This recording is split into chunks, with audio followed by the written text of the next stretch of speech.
Hi everyone. Well, this is a second video on the 5-ton wood splitter I got.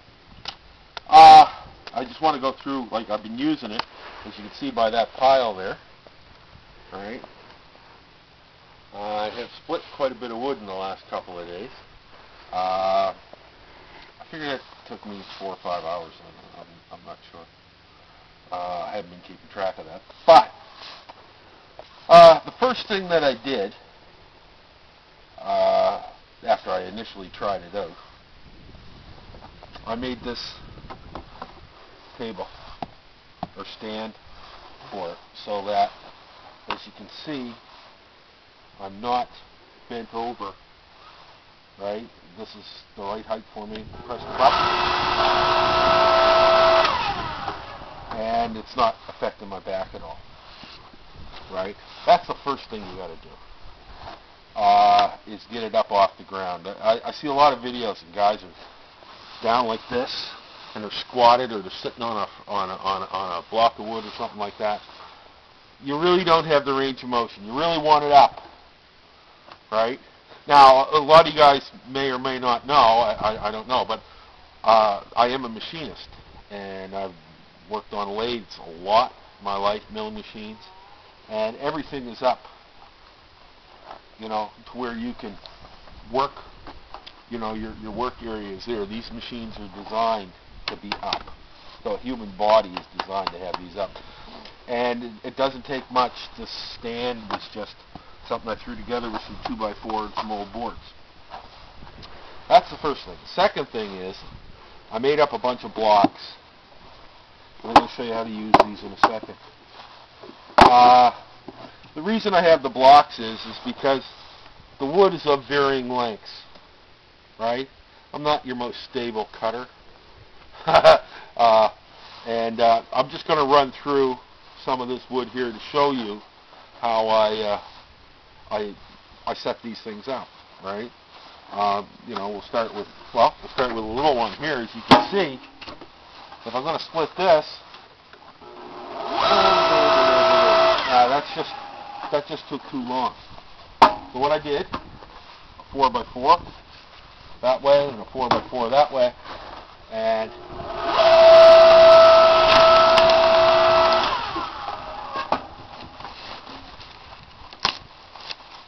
we're set. Okay? Now the next piece,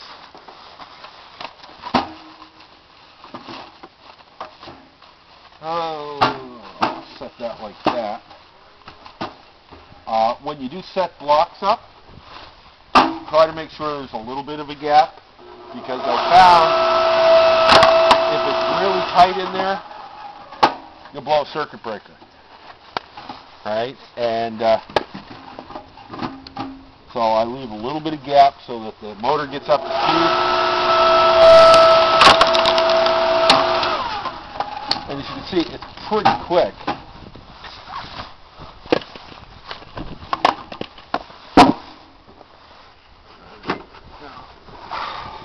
Let's look here.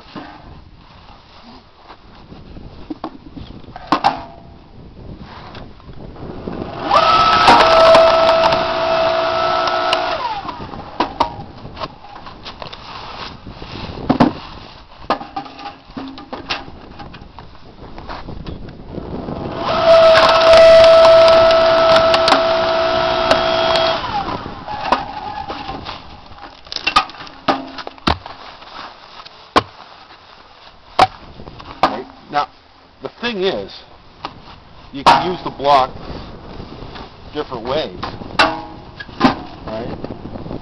Now, this one here requires the 2 blocks there, right? If it was shorter, right, I might use a piece of 2x4, right? You can also use them this way. As you see, it's a matter of having the blocks there and fitting it to the piece of wood, right? And this one, and there's a little bit of play in it.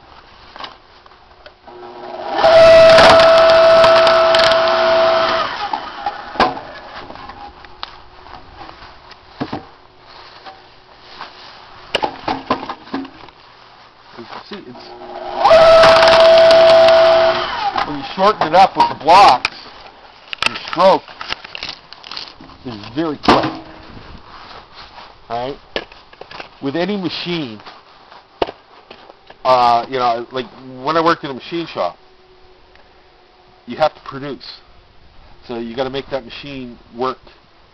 And there's a whole pile of tricks to use in a lathe. There's a whole pile of tricks to use in the milling machine. To set up quickly, to tear down quickly. It's the same way with one of these. And I mean, you could transfer, you know, you could use this block system with any standard machine, right? You know, your big hydraulic machines, whatever, right? You could do that. Now, if you're using a big piece of wood, and I got a big piece of wood here, right? Now, this one here, right? I'm not going to try and cut this, split this in the center. What I'm going to do is I'll put it off to the side here, right? And I'll put a block in here, and I'm going to have to wedge it up.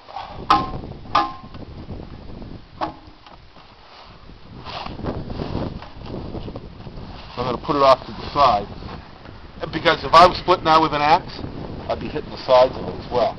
And this should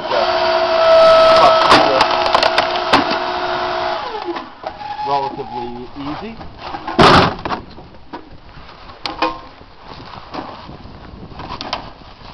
Same way. And basically what I'm going to do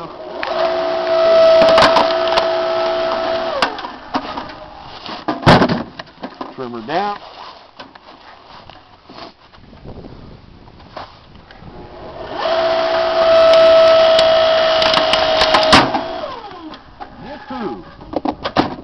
Now that's good. You see, I went through the center here, and she jammed up. So I'm going to put this forward here. This is what I like about this machine. I can adjust the ram up here. Now this should bust through.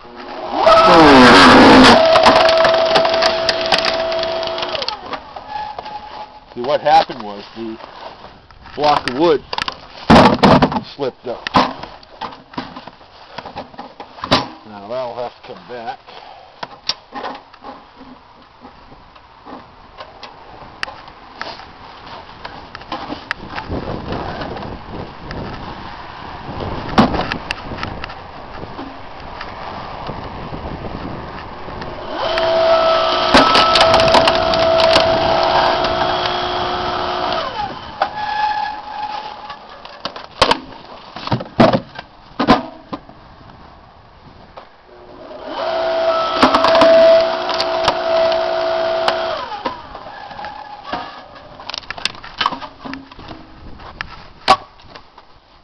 As you can see, that big old round of wood is no longer a big old round of wood.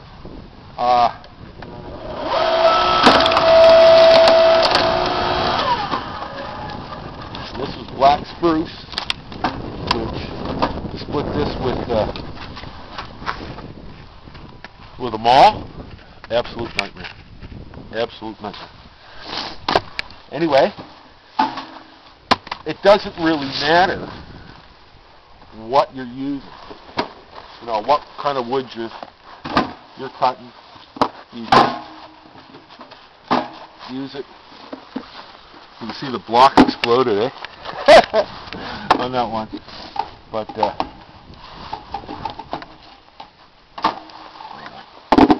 just run that as is.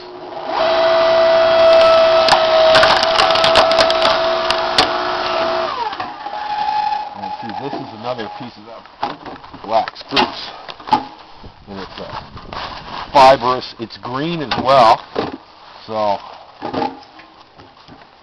It's not much better when it's dry. And it's not much better when it's dry either.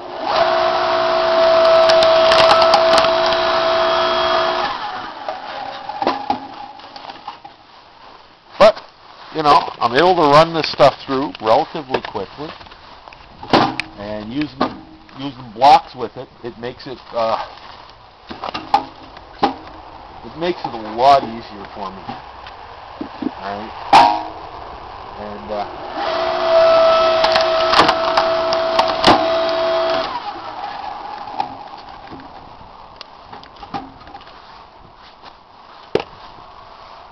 like I said, you saw what it can do, and you know, all I did was make up some blocks. You can use them like that, depending on how long your piece is, how flaky I am sometimes when I'm cutting wood. Well, you know, it's all, I never get, I rarely ever get the same one. Right?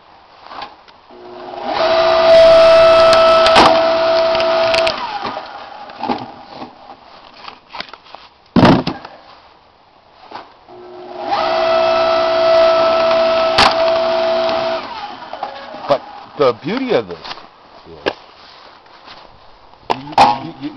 you're using a lot less electricity, and also too, something like now this won't happen, but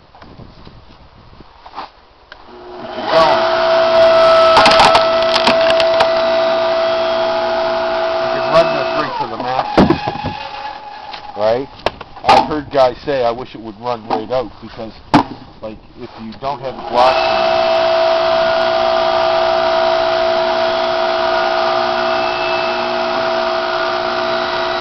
that's as far as it goes. All right, that's as far as the stroke is. So it's about 12 inches. So if your block is all bound up, all knotted up, that could be a problem for you. Another thing you can do, you put a block in here, stop her coming back all the way. So that way,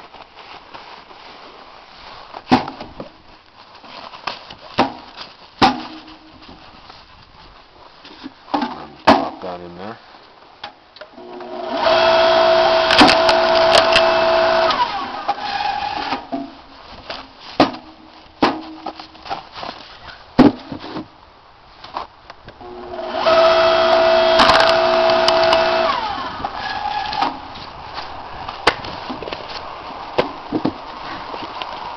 Now I know that some of you guys are going to say, well, you know, you're using kindling wood.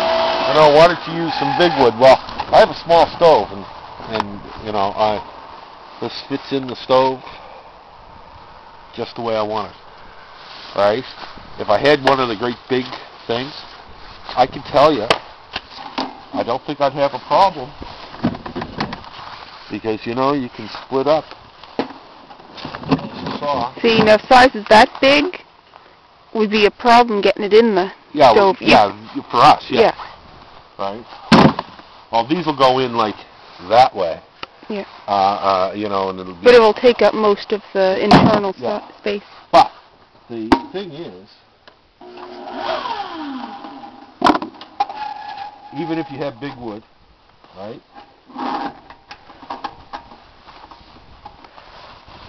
You're looking at 8, 16. This will take a 20-inch piece, right?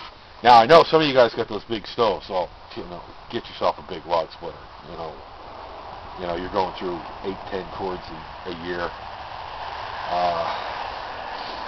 You need a bigger machine.